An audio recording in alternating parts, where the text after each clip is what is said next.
We interrupt your regular programming for breaking news from inside the communist state of China. Investigators have found that the innocent-looking mascot toy of the Beijing 2022 Winter Games, Bing Dwendwen, may in actual fact be an agent of the CCP, posing a direct risk to anyone who buys one. For more, we'll cross live to our reporter inside the Beijing COVID bubble, Martin Chan. Martin? Yes, that's right, Zucker.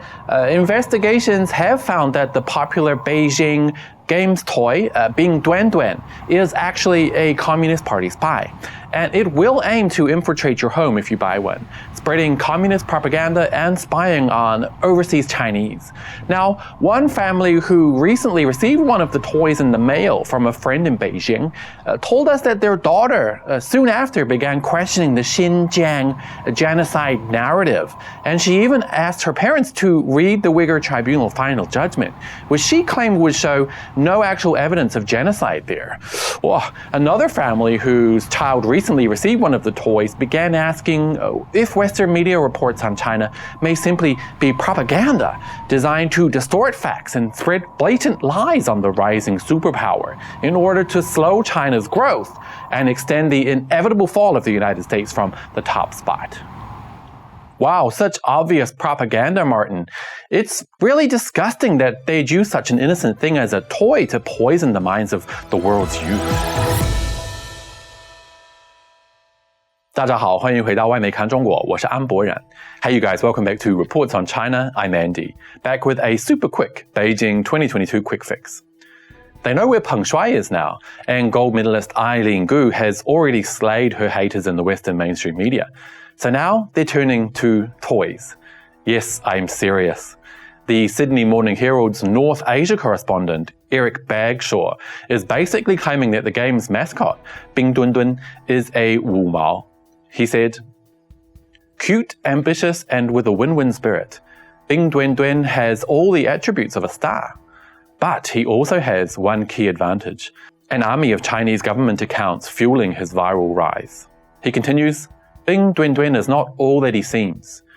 It has been going viral on Twitter, a site that is not accessible in China but has developed a remarkable affection for the chubby mascot." Before claiming that the toy's popularity is because Chinese government accounts on Twitter have been ordered to make the little panda go viral. Well, contrary to popular Western media belief, Chinese media and government accounts are not all controlled by a red remote control in Beijing. People running these accounts are just like anyone else running social media accounts anywhere in the world. They want to stay on trend and post content everyone's talking about. And it just so happens that Bing Dwendwen is extremely popular, so much that the toys are completely sold out and factories are kicking into gear so they can meet demand.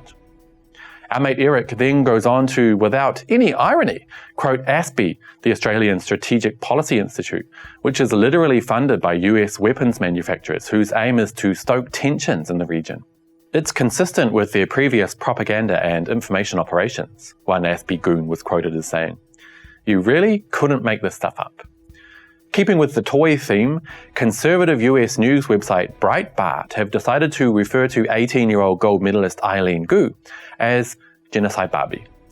I won't delve too much into their content since I do try to stick to mainstream media on this show. But the website mentions that Aileen's Chinese name is Gu Aileen and that some Chinese have begun referring to her as Ice Princess, even as some Americans are using a less favourable nickname of Genocide Barbie for the skiing star. I've literally never seen anyone else use that nickname, but okay. Finally, in another toy-related story, Vice News have sunken even lower with a story on Japanese ice skater Yuzuru Hanyu. Their headline reads, "Japan's star ice skater loves Winnie the Pooh. This could get awkward in Beijing." Apparently, fans of Hanyu love to throw Winnie the Pooh bears on the rink after his performances. And Vice is trying to imply here that if we don't see the same thing during the Beijing Games, then it has somehow been banned. This is quite awkward because the Western media have this idea in their heads that the Winnie the Pooh character has been banned in China. Well, I'll tell you right now, Winnie the Pooh is not banned in China. And Vice even interviewed a Chinese fan of the ice skater who said her and her friends have plenty of Pooh dolls at home and often share images of the bear on local fan groups. It didn't sway their reporters though, who ran with the narrative anyways. Typical. Anyway, that's all I have time for today, you guys. Let me know what you think down below, and as always, I will see you next time. Bye bye.